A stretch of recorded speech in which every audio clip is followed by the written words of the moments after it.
Jai Shambhu, Jai Shiva. This is Basveshwar Kadgaonkar, and you all of watching my YouTube channel Speak English with BK. Friends, how are you? I hope all of you guys are fine. May I right? Okay. Welcome back to my channel Speak English with BK.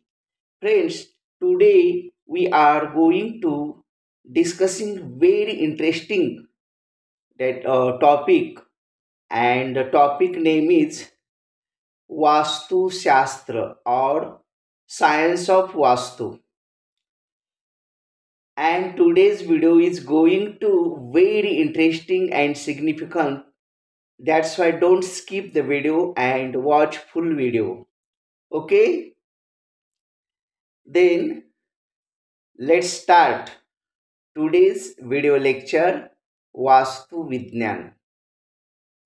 मित्रांनो, आजचा video lecture सुरुवात करण्यापूर्वी देवादिदेव गणेशजी आणि या त्रिकालाचे स्वामी महादेवजी यांना वंदन करून आपण आजच्या व्हिडिओ लेक्चरची सुरुवात करणार आहोत. ओम गगनपते नम. ओम नम शिवाय. तर मित्रांनो, गणेशजी बुद्धिदाता आणि या सृष्टीचे रचयिता, सर्वे सर्वा, महादेवजी देवांचेही देव, आदियोगी असे या महादेवजी यांचा आशीर्वाद घेऊन आपण आजचा व्हिडिओ लेक्चर सुरुवात करूयात. तर मित्रांनो, आजच्या व्हिडिओ लेक्चरमध्ये आपण जो विषय घेतलेला आहे तो अतिशय खास आहे. वास्तुशास्त्र किंवा वास्तुविज्ञान. वास्तू म्हणजे काय? ज्या ठिकाणी आपण राहतो म्हणजे आपलं घर, तर त्या ठिकाणाला वास्तू असे म्हणतात. आणि प्रत्येक वास्तूमध्ये एक वास्तुपुरुष असतो. वास्तुपुरुष म्हणजे त्या घराची देवता असते आणि ती देवता म्हणजे दिशा कशी असते झोपलेली, म्हणजे त्या पूर्ण जागा जर असेल ते घर स्क्वेअरचं, तर ते ईशान्य नैऋत्य असं. ईशान्य म्हणजे पूर्व आणि उत्तरच्या मधली दिशा, आणि नैऋत्य म्हणजे इकडं पश्चिम आणि दक्षिणच्या मधली. तर ह्या अशा दिशेने हा वास्तुपुरुष झोपलेला असतो असे मानले जातात, किंवा हे वास्तुपुरुषाची स्थान असतं त्या घरातील. ओके. आपण ज्या वेळेला नवीन घर बांधतो त्यावेळेला वास्तुशास्त्राच्या आधारानं आपण त्या घराची बांधणी करत असतो. त्याचं कारण की आपल्याला त्या घरामध्ये सुख, समृद्धी, वैभव, आनंद, आरोग्य या सगळ्या गोष्टी मिळाव्यात हा उद्देश असतो. उगा असं कसंही इकडं तोंड कर, या खोलीचं तिकडं तोंड कर, किंवा इकडे हे कर तिकडं कर असं नाही केलं जात. कारण त्यामध्ये एक शास्त्र असतं. प्रत्येक दिशेला एक त्याचं वेगळं महत्त्व असतं. म्हणून वास्तुशास्त्रावर आधारित आपण घराची रचना करत असतो. जसं की आपल्याला आता स्वयंपाकघर बनवायचं आहे, तर आपण ते आग्नेय दिशेला ठेवतो. आग्नेय दिशा म्हणजे कोणती? तर पूर्व आणि उत्तर यामधली जी दिशा असते तिला आग्नेय दिशा. आणि शक्यतो स्वयंपाकघर हे भरपूर प्रकाश त्या घरात आला पाहिजे, असं म्हणजे तिथलं आरोग्य नीट राहतं. आणि स्वयंपाकघराला मोठीशी खिडकी पण ठेवतात, जेणेकरून शुद्ध हवा आली पाहिजे. म्हणजे अन्न नासलं नाही पाहिजे, कुजलं नाही पाहिजे, विटलं नाही पाहिजे. ते म्हणजे त्यातलं सत्व हीन न होता ते सात्विक राहिलं पाहिजे, हा उद्देश. तसंच आपण आपल्या घरातील जे देवघर आहे त्याची रचना करताना आपण काय करतो, ते ईशान्य बाजूला ठेवलं जातं. ईशान्य बाजू ही परमेश्वराची किंवा ईश्वराची बाजू असते. ईशान्य बाजू म्हणजे कोणती? तर पूर्व आणि उत्तरच्या मधली. पूर्व आणि उत्तरच्या मधली जी दिशा असते, मुख्य दिशा पूर्व, पश्चिम, दक्षिण, उत्तर, आणि उपदिशा कोणत्या आहेत? आग्नेय, वायव्य, ईशान्य, नैऋत्य. तर ईशान्य बाजूला हे देवघराची रचना केलेली असते. कारण तिकडून जे वेव्हज किंवा लहरी येत असतात ह्या ईश्वरीय लहरी असतात. म्हणून ईशान्य बाजूलाच आपल्या घरातील देवाचं देवघर किंवा देवारा केलेला असतो. तसेच आपले घरातील जे आपण बाथरूम म्हणा, टॉयलेट म्हणा, हे कुठल्या दिशेला करतात तर शक्यतो ते दक्षिण दिशेला दक्षिण दिशेला टॉयलेट किंवा बाथरूम ही केलेली असते आणि किंवा नैऋत्य बाजूला. नैऋत्य म्हणजे पश्चिम आणि दक्षिणच्या मधली जी दिशा इकडली. तर या कोपऱ्यामध्ये ही बाथरूम किंवा टॉयलेटची रचना केलेली असते.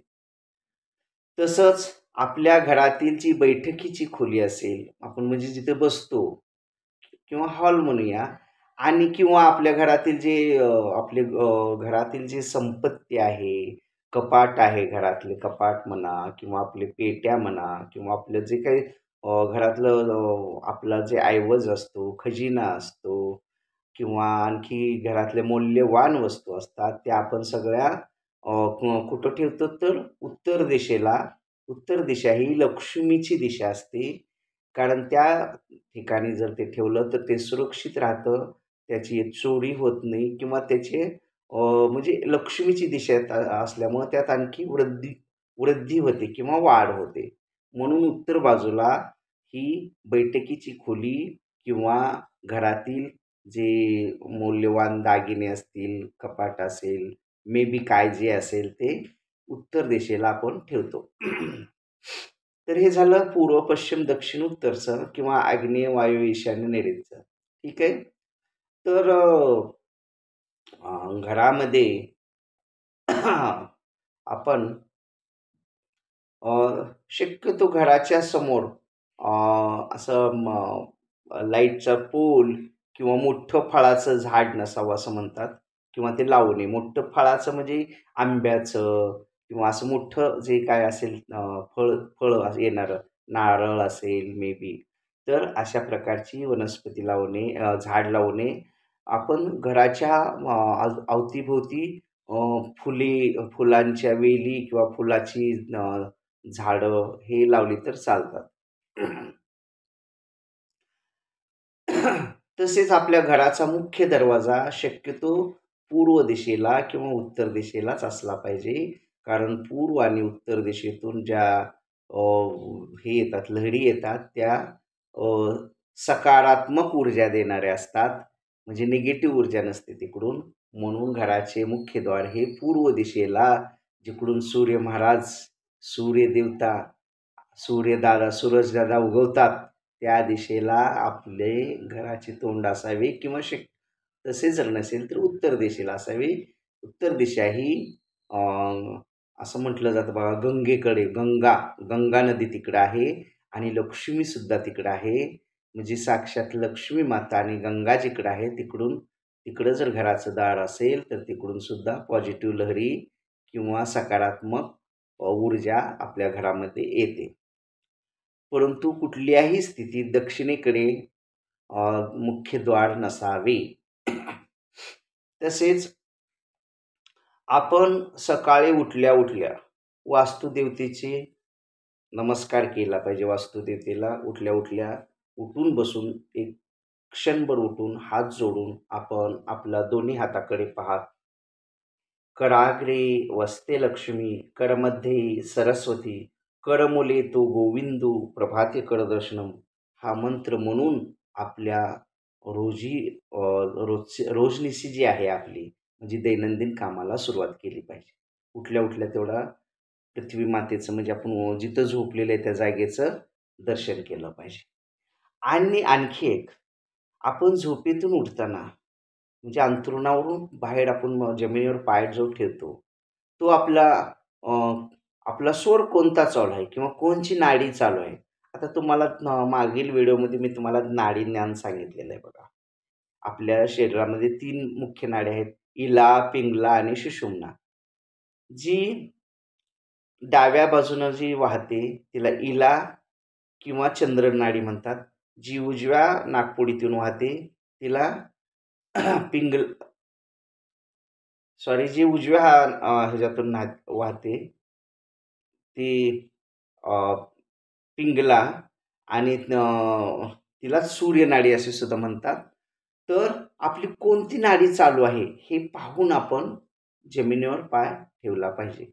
आता उदाहरणार्थ आपली चंद्रनाडी म्हणजे डाव्या बाजूची इकडली असेल, ही चालू असेल डाव्या बाजूची म्हणजे हिला, ही जर चालू असेल, तर त्यावेळेला म्हणजे आपण कसं बघायचं, तर आपण असं नाकाच्या पुढे असं बोट नेलं, जिकडून जास्तीत जास्त श्वासोच्छवास येतो, म्हणजे खालीवर होताना दिसतो, एकीकडलं बंद अवस्थेत तुम्हाला आढळेल किंवा कमी तिकडून प्रमाण एकीकडं. समजा डाव्याकडून येत असेल तर आपली चंद्रनाडी चालू आहे असं आपण समजायचं. चंद्रनाडी म्हणजे ही डावी, उजवी सूर्यनाडी. तर जर आपली सूर्यनाडी चालू असेल तर आपण उजवा पाय जमिनीवर अगोदर ठेवायचा. जर आपली चंद्रनाडी चालू असेल त्यावेळेला असं, तर आपण डावा पाय जमिनीवर ठेवून आपल्या रोजनिशीला सुरुवात करायची. You got it? तसेच आपले देवघर, घरातले देवघर फार महत्त्वाचे पहा. देवघरामध्ये आपल्या म्हणजे अशा ज्या ठराविक आपल्या कुलदैवत आहेत किंवा तेवढ्याच मूर्ती असाव्या. उगा ह्या देवाला गेलं तिकडून एक मूर्ती आणली, त्या देवाला गेलं तिकडून एक मूर्ती आणली, असं मूर्ती गच्च भलं म्हणजे असं नाही करायचं. तर जेवढे आपले श्रद्धास्थान आहेत, आपले कुलदैवत आहेत, तेवढ्याच मूर्ती ठेवाव्या आणि शक्यतो देवघरामध्ये 3 गणपतीच्या मूर्ती एकत्र नसाव्यात. जर समजा आपल्या घरी 3 मूर्ती असल्या त्या देव्हाऱ्यात, तर एक मूर्ती काढून आपण दुसरीकडे तिची स्थापना करावी, देव्हाऱ्यामध्ये ठेवू नये. तसेच देव्हाऱ्यामध्ये मृत व्यक्तीचे म्हणजे घरातील आपली आता आई वारलेली असेल, वडील वारलेले असेल, आजोबा, पणजोबा, घरातले जे पूर्वज वारलेले आहेत, त्यांचे फोटो देव्हाऱ्यात ठेवायचे नाहीत. आपण त्यांचे फोटो साईडला भिंतीवर वगैरे ठेवून हार वगैरे लावून त्याची पूजा वगैरे करावी. पण देव्हाऱ्याच्या देव जिथे ठेवलेले आहेत, तिथं ते मृत व्यक्तीचे फोटो अजिबात ठेवायचे नाहीत. तसेच आपण अ, देवा दररोज आपल्या देव्हारा जो आहे म्हणजे देवा ठेवण्याची जागा हे स्वच्छ करून प्रातःकाळी लवकरात लवकर उठून शुचिर्भूत होऊन अंघोळ करून स्नान करून देवपूजा केली पाहिजे. धूप, दीप वगैरे लावून आणि त्यावेळेला नैवेद्य तयार नसेल तर साखरेचा नैवेद्य आपण देवाला वाहू शकतो. आणि ज्यावेळेला आपण स्वयंपाक घरातील ती गृहिणी करते, त्यावेळेला देवाचा नैवेद्य केलेला देवापुढे दररोज नैवेद्य देवाला दाखवलाच पाहिजे. गाईचा घास म्हणजे गाईचा नैवेद्य, देवाचा नैवेद्य आणि वास्तूचा नैवेद्य असे 3 नैवेद्य दररोज केले पाहिजेत. घरात जे जे बनवले ते त्यात भात वगैरे जे असेल ते त्या नैवेद्यावर लावून जो देवाचा नैवेद्य आहे ते देव्हाऱ्यात ठेवला पाहिजे आणि वास्तूचा नैवेद्य आणि गाईचा नैवेद्य हे दोन्ही एकत्र करून ते गाईला दिलं पाहिजे. तसेच घराच्या पुढे तुळस जर असतेच प्रत्येकाच्या हिंदू धर्माच्या, तर त्या तुळशीमध्ये महादेवाची पिंड अजिबात ठेवू नये. तुळशीमध्ये महादेवाची पिंड ठेवायची नाही. तर महादेवाची पिंड आपल्या देव्हाऱ्यात वगैरे असेल तर ती ठीक आहे. परंतु तुळस आणि महादेवाची पिंड एकत्रित ठेवायची नाही. तसेच घरामध्ये बंद पडलेले घड्याळ असेल, तर ते लवकर दुरुस्त करून घ्यावे. जर ते दुरुस्त होत नसेल, तर ते टाकून द्यावे. बंद पडलेले घड्याळ घरात ठेवू नये. शिवाय आपण घराची जी स्वच्छता करतो आठवड्यातनं एकदा, ती शनिवारी शक्यतो करावी आणि जी फरशी वगैरे पुसण्यासाठी आपण लिक्विड किंवा पाणी वापरतो, त्यामध्ये थोडंसं मीठ टाकावे आणि त्याने फरशी पुसावी, जेणेकरून घरामध्ये सकारात्मक ऊर्जा वाढली जाईल आणि निगेटिव्ह ऊर्जा निघून जाईल. तसेच प्रत्येक अमावास्येला घरामध्ये देवपूजेनंतर धूप, दीप आणि तुपाचा दिवा शक्यतो, धूप आणि हे अ, अ, ऊद, धूप आणि अ, कापूर एकत्रित करून त्याचा धूर पूर्ण घरातून म्हणजे पूर्ण घरात फिरवला जावा, जेणेकरून सगळे निगेटिव्ह एनर्जी किंवा जे अ, न अ, म्हणजे नकारात्मक ऊर्जा आहे ते बाहेर निघून जाईल आणि पॉझिटिव्ह ऊर्जा आपल्या घरामध्ये राहील, जेणेकरून पुढील महिन्यात महिनाभर म्हणजे पुढली अमावास्या येईपर्यंत घरामध्ये सकारात्मक वातावरण राहायला मदत होते. शिवाय जी घरची गृहिणी आहे, तिनं स्वयंपाक करताना अगदी प्रसन्न मनाने स्वयंपाक केला पाहिजे. किंवा काही-काही गृहिणी स्वयंपाक करताना कपाळावर आट्या किंवा रागात, आदळत-आपटत जर करत असतील, तर त्या घरातील माणसांचे किंवा व्यक्तींचे आरोग्य नीट राहत नाही. तर कारण स्वयंपाक करताना गृहिणीची जी अवस्था, मनाची अवस्था असते, ती त्या स्वयंपाकात उतरलेली असते. म्हणत नाहीत का, बायकोचं प्रेम किंवा आईची माया त्या स्वयंपाकात उतरलेली असते. म्हणून तिनं किती प्रेमानं केलंय ह्याच्यावर अवलंबून आहे. तिनं जर आदळत-आपटत केलं असेल, तर आपल्याला डिसेंट्री, टॉयलेट लागेल, पोटात गॅस होतील, म्हणजे अशा म्हणजे आरोग्य व्यवस्थित राहत नाही थोडक्यात.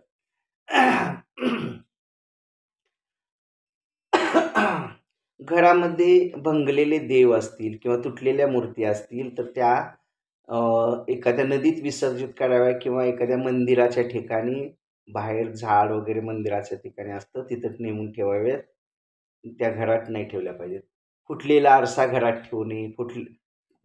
कप वगैरे कपाचा जो दांडा तुटलेला असतो, तो तसा वापरू नये. तो फेकून दिला पाहिजे. शिवाय जे तुटक्या-फुटक्या वस्तू आहेत, ते घरातून अगोदर टाकून दिल्या पाहिजेत. तुटलेली खुर्ची असेल, टेबल असेल, ते नाही ठेवायला पाहिजे. बंद पडलेलं घड्याळ असेल, ते नाही ठेवायला पाहिजे. तसेच तेल आणि मीठ हे एकत्रित कधीच आणायचं नाही. शनिवारी तर आणायचंच नाही, परंतु कधीच आणायचं नाही तेल आणि मीठ. ते समजा आपण किराणा भरणार आहोत, तर त्यावेळेला मीठ सोडून बाकीचे सगळे वस्तू आणायच्या. मीठ नंतर आणायचं किंवा मीठ एकदाच 2-3 महिने लागेल असं पुढे फक्त एकदा मीठच एकदा घेऊन यायचं, दुसरी वस्तू नाही. तेल आणि मीठ एकत्र नाही आलं पाहिजे. शिवाय स्टडी रूम, अभ्यासाची खोली शक्यतो उत्तर बाजूला असावी आणि जे घरामधलं जे स्टुडंट आहे, विद्यार्थी आहे, त्यांनी उत्तर दिशेला तोंड करून म्हणजे मुख करून अभ्यास केला पाहिजे. जेणेकरून अभ्यास आपल्याला कारण उत्तर दिशा ही लक्ष्मीची आणि सरस्वतीची मानली जाते. सरस्वती म्हणजे बुद्धीची देवता. तिकडून जे ऊर्जा येणारी आहे आपल्यामध्ये संचारणार आहे ती म्हणजे विद्या आपल्यामध्ये भरण्यासाठी किंवा पूर्णतः कॉन्सन्ट्रेशन होण्यासाठी, वाचलेलं पूर्ण लक्षात राहण्यासाठी, मनाची एकाग्र अवस्था साधण्यासाठी उत्तर दिशेकडे तोंड करूनच आपण अभ्यास केला पाहिजे. झोपण्याची दिशा कधीही पूर्वेकडे पाय करून झोपू नये किंवा दक्षिणेकडे पाय करून झोपू नये. पूर्वेकडे सूर्य महाराज आहेत. त्यामुळं त्या दिशेला पाय करून कधीही झोपायचं नाही. आणि दक्षिण दिशेला पाय केलं तर आपलं पुण्य कमी होतं असं म्हणतात. कारण दक्षिण दिशा ही यमाची दिशा मानली जाते, यमदेवतेची. आता हे झालं आध्यात्मिक कारण. परंतु वैज्ञानिक कारणसुद्धा आहे. आपण शाळेत शिकत असताना किंवा कॉलेज जीवनात मॅग्नेट पाहिला असेल. मॅग्नेट म्हणजे चुंबक. ते चुंबक कितीही फिरवला ते चुंबक तर त्याची थांबण्याची दिशा ही कोणती असते? दक्षिण आणि उत्तर. एन आणि एस पोल. म्हणजे एन पोल आणि एस पोल. तसं पृथ्वीला एक गती असते. पृथ्वी कशी फिरते? अँटी क्लॉकवाईज म्हणजे घड्याळाच्या विरुद्ध दिशेनं. आणि आपण जर दक्षिणेकडे पाय करत असू किंवा पूर्वेकडे पाय करत असू, असं हे विरुद्ध दिशेला म्हणजे नको त्या दिशेला पाय करून जर झोपत असू, तर आपल्यातलं ब्लड सर्क्युलेशन जे आता ब्लड सर्क्युलेशन समजा क्लॉकवाईज होतंय, तर त्याची दिशा उलटी होईल किंवा ब्लड सर्क्युलेशन म्हणजे व्यत्यय येणार आणि ब्लड सर्क्युलेशन जर व्यवस्थित नाही झालं, तर शरीरात आजार येणार, दुःस्वप्न म्हणजे वाईट स्वप्न पडणार किंवा मग पुण्य तर साठणार, कमी होणार हे भाग वेगळाच. ते झालं आध्यात्मिक कारण. परंतु आपलं आरोग्यसुद्धा ढासळणार. म्हणून आपणाला आरोग्य, तेज, ओज, बल पाहिजे असेल तर आपण कधीही दक्षिणेकडे पाय किंवा पूर्वेकडे पाय करून झोपू नये. कारण तिकडं पाय करणाऱ्याला दारिद्र्य येतं असं म्हणतात. दारिद्र्य म्हणजे फल्लक अवस्था किंवा रंक अवस्था. म्हणून म्हणजे दरिद्री लक्षण. इकडं दक्षिणेकडे किंवा इकडं पूर्वेकडे जे पाय करून झोपतात. सूर्य महाराज ज्याच्यावर हे पृथ्वी सगळंच आहे, आपल्याला दिसणारे देव, साक्षात दिसणारे देव म्हणजे सूर्य महाराज आणि चंद्र महाराज आहेत. आपण महादेवजी, विष्णूजी यांनी आपल्याला दर्शन दिले का? अजून नाही. परंतु